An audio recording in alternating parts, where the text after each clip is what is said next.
नमस्कार साथियों, आप सभी का स्वागत है दिल्ली पुलिस के एक और शानदार प्रैक्टिस सेशन में। साथियों, आज हम दिल्ली पुलिस का जीएस का प्रैक्टिस सेट नंबर 6 करने जा रहे हैं। चलिए बढ़ते हैं अपने प्रश्नों की तरफ। प्रश्नों की तरफ पढ़ने से पहले आपके लिए कुछ मोटिवेशनल लाइन्स। कोई भी लक्ष्य इंसान के साहस से बड़ा नहीं। कोई भी लक्ष्य इंसान के साहस से बड़ा नहीं। हारा वही जो लक्ष्य के लिए लड़ा नहीं। मित्रों, लक्ष्य के लिए लड़ना पड़ेगा, पढ़ना पड़ेगा, रातों को जागना पड़ेगा, तभी आप लक्ष्य प्राप्त कर पाएंगे। आप सोचें कि मौज मस्ती करके, मोबाइल चला के, रील्स देख कर लक्ष्य प्राप्त कर लें तो लक्ष्य कभी नहीं प्राप्त कर सकते। चलिए बढ़ते हैं अपने प्रश्नों की तरफ। प्रश्न नंबर 1, पश्चिमी घाट या फिर वेस्टर्न घाट्स का दूसरा नाम क्या है? तो साथियों, इसका सही उत्तर हो जाएगा ऑप्शन सी, सह्याद्री। पश्चिमी घाट को स्थानीय रूप से सह्याद्री नाम से भी जाना जाता है। यह जैव विविधता का एक प्रमुख हॉटस्पॉट है। अगला प्रश्न, प्रश्न नंबर 2, पृथ्वी के वायुमंडल में कौन सी गैस सबसे अधिक मात्रा में पाई जाती है? तो साथियों, इसका सही उत्तर हो जाएगा ऑप्शन सी, नाइट्रोजन। नाइट्रोजन 78% पाई जाती है और ऑक्सीजन 21%। अगला प्रश्न, प्रश्न नंबर 3, भूकंप या फिर जिसे अंग्रेजी में अर्थक्वेक कहते हैं को मापने के लिए किस पैमाने का उपयोग किया जाता है? तो साथियों, इसका सही उत्तर हो जाएगा option B, Richter scale. Richter पैमाना भूकंप की तीव्रता या फिर मैग्नीट्यूड को मापने के लिए उपयोग किया जाता है। अगला प्रश्न, प्रश्न नंबर 4, दक्कन का पठार, डेक्कन प्लेट्यू किस प्रकार की चट्टान से बना है? तो साथियों, इसका सही उत्तर हो जाएगा ऑप्शन बी, आग्नेय चट्टानें, जो कि क्या है, बेसाल्ट है। दक्कन का पठार मुख्य रूप से बेसाल्ट नामक आग्नेय चट्टानों से बना है, जो प्राचीन ज्वालामुखी विस्फोट से बनी थी। अगला प्रश्न, प्रश्न नंबर 5, नंदा देवी पर्वत चोटी किस राज्य में स्थित है? तो साथियों, इसका सही उत्तर हो जाएगा ऑप्शन सी, उत्तराखंड। अगला प्रश्न, प्रश्न नंबर 6, सुंदरवन डेल्टा किस प्रकार के वनों का उदाहरण है? साथियों, इसका सही उत्तर हो जाएगा ऑप्शन सी, मैंग्रोव वन। सुंदरवन डेल्टा गंगा, ब्रह्मपुत्र और मेघना नदियों द्वारा बनाया गया यह मैंग्रोव वनों का सबसे बड़ा एक ब्लॉक है। अगला प्रश्न, प्रश्न नंबर 7, अक्षांश या फिर जिसे अंग्रेजी में लैटिट्यूड कहते हैं और फिर देशांतर, लॉन्गिट्यूड रेखाएं एक दूसरे को किस कोण पर काटती हैं? तो साथियों, इसका सही उत्तर हो जाएगा ऑप्शन डी, 90 डिग्री। अगला प्रश्न, प्रश्न नंबर 8, राष्ट्रीय वन अनुसंधान संस्थान फॉरेस्ट रिसर्च इंस्टीट्यूट कहाँ स्थित है? साथियों, इसका सही उत्तर हो जाएगा ऑप्शन सी, देहरादून, जो कहाँ है, उत्तराखंड में है। अगला प्रश्न, प्रश्न नंबर 9, खरीफ की फसलें किस मौसम में उगाई जाती हैं? तो साथियों, इसका सही उत्तर हो जाएगा ऑप्शन सी, वर्षा ऋतु या फिर मानसून। खरीफ की फसलें जैसे चावल, मक्का मानसून की शुरुआत में बोई जाती हैं। अगला प्रश्न, प्रश्न नंबर 10, प्रशांत महासागर पैसिफिक ओशियन का सबसे गहरा बिंदु क्या है? तो इसका सही उत्तर हो जाएगा option C, Mariana trench. Mariana trench या फिर मारियाना गर्त कह लें, प्रशांत महासागर का सबसे गहरा बिंदु, इसका सबसे निचला बिंदु चैलेंजर डीप कहलाता है। अगला प्रश्न, प्रश्न नंबर 11, इंडिका नामक पुस्तक के लेखक कौन थे? तो साथियों, इसका सही उत्तर हो जाएगा ऑप्शन बी, मेगास्थनीज। यूनान राजदूत मेगास्थनीज ने चंद्रगुप्त मौर्य के शासनकाल के दौरान भारत का वर्णन करते हुए इंडिका लिखी थी। अगला प्रश्न, प्रश्न नंबर 12, पहला जैन तीर्थंकर, फर्स्ट जैन तीर्थंकर कौन थे? इसका सही उत्तर हो जाएगा ऑप्शन सी, ऋषभदेव। इनका अन्य नाम क्या था? आदिनाथ। अगला प्रश्न, प्रश्न नंबर 13, ताजमहल का निर्माण किस मुगल शासक ने करवाया था? साथियों, इसका सही उत्तर हो जाएगा ऑप्शन सी, शाहजहां। शाहजहां ने अपनी प्रिय पत्नी मुमताज महल की याद में आगरा में ताजमहल का निर्माण करवाया था। अगला प्रश्न, प्रश्न नंबर 14, खुदाई खिदमतकार आंदोलन के संस्थापक कौन थे? तो साथियों, इसका सही उत्तर हो जाएगा ऑप्शन सी, अब्दुल गफ्फार खान। खान अब्दुल गफ्फार खान को सीमांत गांधी भी कहते थे। इन्होंने खुदाई खिदमतकार लाल शर्ट आंदोलन की शुरुआत की थी। अगला प्रश्न, प्रश्न नंबर 15, दिल्ली सल्तनत की पहली महिला शासक कौन थी? तो साथियों, इसका सही उत्तर हो जाएगा ऑप्शन सी, रजिया सुल्तान। रजिया सुल्तान इल्तुतमिश की बेटी थी, जो दिल्ली सल्तनत की एकमात्र महिला शासक थी।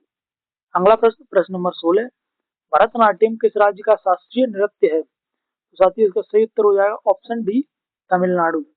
भरतनाट्यम तमिलनाडु का सबसे पुराना और प्रमुख शास्त्रीय नृत्य है। अगला प्रश्न, प्रश्न नंबर 17, भारतीय राष्ट्रीय कांग्रेस की स्थापना किसने की थी? तो साथियों इसका सही उत्तर हो जाएगा ऑप्शन सी, एओ ह्यूम। भारतीय राष्ट्रीय कांग्रेस की स्थापना 28 दिसंबर 1885 को सेवानिवृत्त ब्रिटिश सिविल सेवक एओ ह्यूम ने की थी। अगला प्रश्न, प्रश्न नंबर 18, हड़प्पा सभ्यता में विशाल स्नान घर या फिर ग्रेट वॉथ कहाँ पाया गया था? तो साथियों इसका सही उत्तर हो जाएगा ऑप्शन बी, मोहनजोदड़ो, जो वर्तमान में कहाँ है, पाकिस्तान में। अगला प्रश्न, प्रश्न नंबर 19, मानव शरीर की सबसे छोटी अंतस्रावी ग्रंथि स्मॉलेस्ट एंडोक्राइन ग्लैंड कौन सी है? तो साथियों इसका सही उत्तर हो जाएगा ऑप्शन सी, पिट्यूटरी ग्लैंड या फिर पीयूष ग्रंथि। पिट्यूटरी ग्रंथि को मास्टर ग्रंथि भी कहा जाता है। यह मानव शरीर की सबसे छोटी अंतस्रावी ग्रंथि ग्रंथि है। ध्वनि किसमें से नहीं गुजर सकती? तो साथियों इसका सही उत्तर हो जाएगा ऑप्शन सी, निर्वात वैक्यूम। ऑप्शन डी, निर्वात वैक्यूम। ध्वनि तरंगें, यांत्रिक तरंगें, उन्हें संचरण के लिए एक माध्यम, ठोस, द्रव या गैस की आवश्यकता होती है, इसलिए वे निर्वात से नहीं गुजर सकती। अगला प्रश्न, प्रश्न नंबर 21, इंद्रधनुष रेनबो बनने का क्या कारण है? साथ ही इसका सही उत्तर हो जाएगा ऑप्शन सी, अपवर्तन और पूर्ण आंतरिक परावर्तन दोनों। इंद्रधनुष का निर्माण पानी की बूंदों द्वारा प्रकाश के अपवर्तन और पूर्ण आंतरिक परावर्तन और फैलाव या फिर डिस्पर्शन के कारण होता है। अगला प्रश्न, प्रश्न नंबर 22, विद्युत का सबसे अच्छा सुचालक बेस्ट कंडक्टर कौन सा है? तो साथ ही इसका सही उत्तर हो जाएगा ऑप्शन सी, चांदी या फिर सिल्वर। चांदी धातु, ऊष्मा और विद्युत दोनों की सबसे अच्छी सुचालक है। अगला प्रश्न, प्रश्न नंबर 23, वाहनों के पीछे के दृश्य रियर व्यू को देखने के लिए किस दर्पण का उपयोग किया जाता है? तो साथ ही इसका सही उत्तर हो जाएगा ऑप्शन बी, उत्तल दर्पण। उत्तल दर्पण वस्तुओं को सीधा और छोटा प्रतिबिंब बनाता है, जिससे ड्राइवर को पीछे का बड़ा क्षेत्र देखने में मदद मिलेगी। साथ ही उत्तल दर्पण होता है, वो क्या करता है कि बड़ी बड़ी वस्तुएं होती है उनका प्रतिबिंब छोटा बनाता है और सीधा बनाता है। तो इससे क्या है कि जो ड्राइवर होता है, जो गाड़ी को चलाता है, चालक, उसे पीछे का ज्यादा एरिया, ज्यादा चीजें देखने को मिलेंगी। इससे उसे पता चलेगा क्या गाड़ी आ रही, क्या पीछे। इसलिए हम गाड़ियों में उत्तल दर्पण का प्रयोग करते हैं। अगला प्रश्न, प्रश्न नंबर 24, रक्तचाप ब्लड प्रेशर मापने के लिए किस उपकरण का उपयोग किया जाता है? तो साथ ही इसका सही उत्तर हो जाएगा option B, sphygmomanometer. Sphygmomanometer का उपयोग रक्तचाप मापने के लिए किया जाता है। अगला प्रश्न, प्रश्न नंबर 25, एलपीजी मुख्य रूप से कौन सी गैसें होती हैं? इसका सही उत्तर हो जाएगा ऑप्शन सी, प्रोपेन और ब्यूटेन। एलपीजी में मुख्य रूप से प्रोपेन और ब्यूटेन का मिश्रण होता है। अगला प्रश्न, प्रश्न नंबर 25, साथियों ये वही प्रश्न रिपीट हो गया हमारा, इसका उत्तर वही है, प्रोपेन और ब्यूटेन। अगला प्रश्न, प्रश्न नंबर 26, कोशिका भित्ति सेल वॉल किसमें पाई जाती है? तो साथियों इसका सही उत्तर हो जाएगा ऑप्शन सी, केवल पादप कोशिकाओं में। कोशिका भित्ति केवल पादप कोशिकाओं और कवक में पाई जाती है, जो कोशिका को कठोरता प्रदान करती है। अगला प्रश्न, प्रश्न नंबर 27, राष्ट्रीय एकता दिवस नेशनल यूनिटी डे कब मनाया जाता है? तो इसका सही उत्तर हो जाएगा ऑप्शन सी, 31 अक्टूबर, अभी हाल में ही मनाया गया। सरदार वल्लभ भाई पटेल की जयंती को चिन्हित करने के लिए हर साल 31 अक्टूबर को राष्ट्रीय एकता दिवस मनाया जाता है। अगला प्रश्न, प्रश्न नंबर 28, ऑस्कर पुरस्कार, ऑस्कर अवार्ड किस क्षेत्र में दिया जाता है? साथ ही इसका सही उत्तर हो जाएगा option C, film cinema. Oscar पुरस्कार, जिन्हें अकेडमी अवार्ड्स भी कहा जाता है, फिल्म उद्योग में उत्कृष्ट उपलब्धियों के लिए दिया जाता है। साथियों मेरा आपसे यह प्रश्न है कि भारत में सबसे पहले ऑस्कर किस व्यक्ति को मिला था या फिर किस फिल्म को मिला था? इन दोनों ही प्रश्नों के आंसर आपको कमेंट में बताने हैं। अगला प्रश्न, प्रश्न नंबर 29, विंग्स ऑफ फायर नामक आत्मकथा किस भारतीय व्यक्ति से संबंधित है? तो साथ ही इसका सही उत्तर हो जाएगा option A, doctor APJ Abdul Kalam. APJ Abdul Kalam Bharat के पूर्व राष्ट्रपति भी थे और वैज्ञानिक भी थे, जिन्होंने जिनकी आत्मकथा क्या है, विंग्स ऑफ फायर। अगला प्रश्न, प्रश्न नंबर 30, मेजर मेजर ध्यानचंद खेल रत्न पुरस्कार किस क्षेत्र में दिया जाता है? तो साथियों इसका सही उत्तर हो जाएगा ऑप्शन सी, खेल। यह भारत का सर्वोच्च खेल सम्मान है, जो खेल और खेलों में उत्कृष्ट प्रदर्शन के लिए दिया जाता है। अगला प्रश्न, प्रश्न नंबर 31, करेंसी नोटों की छपाई प्रिंटिंग भारत में किस संस्था द्वारा की जाती है? तो इसका सही उत्तर हो जाएगा option C, security printing and minting corporation of India limited. SPMCIL जो वित्त मंत्रालय के अधीन है, जो मैंने SPMCIL बताया, ये जो वित्त मंत्रालय के अधीन है, जिसका मतलब क्या है, security printing and minting corporation of India, जो वित्त मंत्रालय के अधीन है, भारत में नोटों और सिक्कों की छपाई ढलाई के लिए जिम्मेदार है। अगला प्रश्न, प्रश्न नंबर 32, बुली शब्द किस खेल से संबंधित है? तो साथ ही इसका सही उत्तर हो जाएगा ऑप्शन सी, हॉकी। बुली शब्द का प्रयोग हॉकी में खेल को फिर से शुरू करने के तरीके को दर्शाने के लिए किया जाता है। अगला प्रश्न, प्रश्न नंबर 33, राष्ट्रीय मतदाता दिवस और नेशनल वोटर्स डे कब मनाया जाता है? साथ ही इसका सही उत्तर हो जाएगा ऑप्शन सी, 25 जनवरी। अगला प्रश्न, प्रश्न नंबर 34, कंप्यूटर में ऑपरेटिंग सिस्टम ओएस का मुख्य कार्य क्या है? इसका सही उत्तर हो जाएगा साथियों ऑप्शन सी, हार्डवेयर और सॉफ्टवेयर को नियंत्रित करना। अगला प्रश्न, प्रश्न नंबर 35, एक निबल कितने बाइट्स के बराबर होता है? बिट्स के बराबर होता है। साथ ही इसका सही उत्तर हो जाएगा ऑप्शन बी, 4 बिट्स के बराबर होता है। एक निबल 4 बिट्स के बराबर होता है और 2 निबल मिलकर एक बाइट बनाते हैं। अगला प्रश्न, प्रश्न नंबर 36, फाइल एक्सटेंशन जेपीजी प्रकार की फाइलों को दर्शाता है। तो साथ ही इसका सही उत्तर हो जाएगा ऑप्शन डी, छवि या इमेज। अगला प्रश्न, प्रश्न नंबर 37, फायरवॉल का उपयोग किस लिए किया जाता है? तो साथ ही इसका सही उत्तर हो जाएगा ऑप्शन बी, अनाधिकृत पहुंच को रोकना। अनाधिकृत पहुंच को रोकने के लिए फायरवॉल का उपयोग किया जाता है। फायरवॉल एक सुरक्षा प्रणाली है जो अनाधिकृत पहुंच को रोकने के लिए एक निजी नेटवर्क और इंटरनेट के बीच आने जाने वाले नेटवर्क ट्रैफिक की निगरानी और नियंत्रण करती है। अगला प्रश्न, प्रश्न नंबर 38, कंप्यूटर में किसी डेटा को स्थायी रूप से कौन संग्रहित करता है? इसका सही उत्तर हो जाएगा option D, hard disk drive या फिर एसटीडी। हार्ड डिस्क ड्राइव या एसएसडी जैसे द्वितीय भंडार भंडारण उपकरण स्थायी रूप से डाटा संग्रहित करते हैं, जबकि रैम अस्थायी रूप से। लेजर प्रिंटर किस प्रकार का प्रिंटर है? तो साथ ही इसका सही उत्तर हो जाएगा option B, non impact printer. अगला प्रश्न, प्रश्न नंबर 40, कैश मेमोरी कहाँ स्थित होती है? साथ ही इसका सही उत्तर हो जाएगा ऑप्शन सी, सीपीयू और रैम के बीच। कैश मेमोरी एक बहुत तेज मेमोरी है जो सीपीयू और रैम के बीच स्थित होती है, ताकि सीपीयू को बार बार उपयोग होने वाली डेटा को तेजी से सक्सेस करने में मदद मिल सके। अगला प्रश्न, प्रश्न नंबर 41, दिल्ली सल्तनत की अवधि क्या थी? तो साथ ही इसका सही उत्तर हो जाएगा ऑप्शन बी, 1206 से 1526 ईस्वी तक।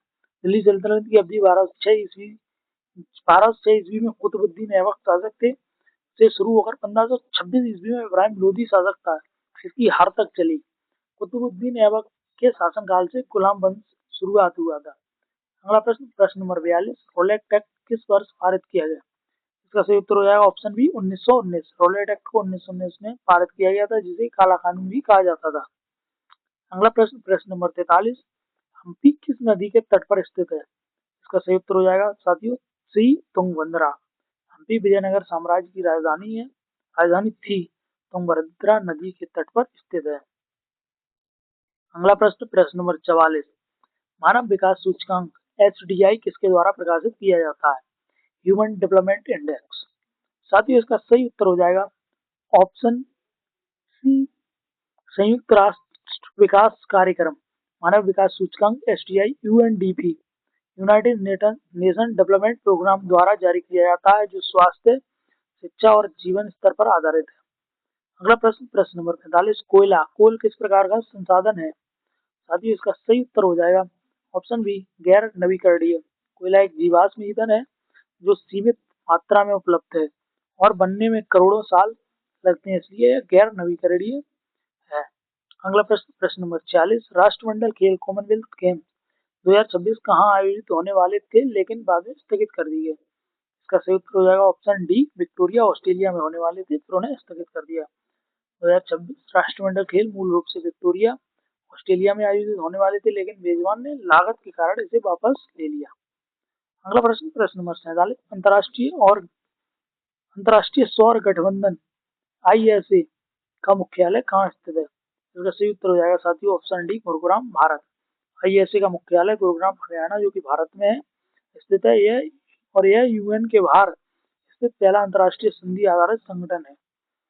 अगला प्रश्न, प्रश्न नंबर 48, भारत की पहली महिला चुनाव आयुक्त, first female chief election commissioner कौन थी? साथियों, इसका सही उत्तर हो जाएगा option B, BS. Rama Devi. BS. Rama Devi Bharat की पहली महिला मुख्य चुनाव आयुक्त थी। अगला प्रश्न, प्रश्न नंबर 49, रग्बी के खेल में एक टीम में कितने खिलाड़ी होते हैं? साथियों, इसका सही उत्तर हो जाएगा ऑप्शन डी, 15। लास्ट प्रश्न हमारा आज का 50वां, टेलीविजन का आविष्कार किसने किया था? साथियों, इसका सही उत्तर हो जाएगा ऑप्शन सी, जॉन लेगी वेयर्ड। जॉन लेगी वेयर्ड को टेलीविजन के आविष्कारक के रूप में जाना जाता है। साथियों, इसी के साथ आज हमारे 50 प्रश्न पूरे हुए। आपको कमेंट करके ये बताना कि आप कितने प्रश्न सही हुए 50 में से, आपका कितना स्कोर आ रहा है दिल्ली पुलिस के लिए, आप कितने जीएस में तैयार हो पा रहे हैं। इसी के साथ साथियों, अगर आपको सेशन अच्छा लगा हो तो कमेंट करें, लाइक करें और शेयर करें अपने दोस्तों के साथ। उस उससे यह हो सके कि उन्हें भी लाभ मिले। और इस छोटी सी वीडियो में आपको 50 क्वेश्चन मिल जाते हैं। सही से देखिए, आप अपने पीछे के जो पहली बार इस सेशन को देख रहा हो, पीछे के सारे सेशन करके आए, फिर इसे करें। ऐसा कुछ नहीं है कि इसे करने से कोई नुकसान होगा, नुकसान नहीं होगा। पीछे से क्या है, आप एक से करेंगे तो लगातार आपकी क्वेश्चन की संख्या बढ़ती जाएगी। जितने ज्यादा क्वेश्चन आप प्रैक्टिस करेंगे उतना ही सही रहेगा। धन्यवाद। जय हिंद।